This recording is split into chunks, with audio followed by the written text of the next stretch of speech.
আজি 2 অক্টোবৰ গান্ধী জয়ন্তী উপলক্ষে আমাৰ বিদ্যালয়ৰ সকলো ছাত্ৰ ছাত্ৰী আৰু শিক্ষক শিক্ষয়িত্ৰী মিলিত হৈ গান্ধী জয়ন্তী উদযাপন কৰিলোঁ। প্ৰথমতে সময়মতে আমি বিদ্যালয়লৈ উপস্থিত হৈ মহাত্মা গান্ধীৰ ফটোখনত মালা আৰু ফুলেৰে ধুনীয়াকৈ সজ্জিত কৰিলোঁ। ইয়াৰ পিছত তেওঁৰ ফটোৰ সন্মুখত চাকি ধূপ জ্বলাই দি আমি সকলোৱে পুষ্পাঞ্জলি অৰ্পণ কৰিলোঁ। তাৰপিছত মই ছাত্ৰ ছাত্ৰীসকলক মহাত্মা গান্ধীৰ জন্ম জয়ন্তী কিয়নো গান্ধী জয়ন্তী হিচাপে পালন কৰা হয় সেই উপলক্ষে কিছু বুজাই দিলোঁ।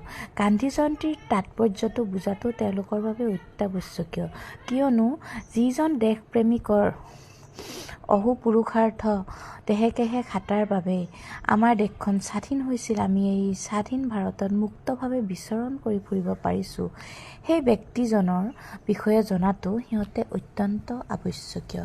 সেই ব্যক্তিজনৰ জন্ম জয়ন্তীটো আমি কিয় বাৰু পালন নকৰিম, কিয়নো যাৰ বাবে আমাৰ সমগ্ৰ ভাৰতবৰ্ষ স্বাধীন হৈছিল, ব্ৰিটিছৰ অধীনৰ পৰা মুক্ত হৈছিল, সেই ব্যক্তিজনৰ বিষয়ে জনাটো তেওঁলোকৰ বাবে আৱশ্যকীয় বাবেই মই কিছু সময় সিহঁতক মহাত্মা গান্ধীৰ গতিকে এই মানুহজনৰ কেতিয়া জন্ম হৈছিল?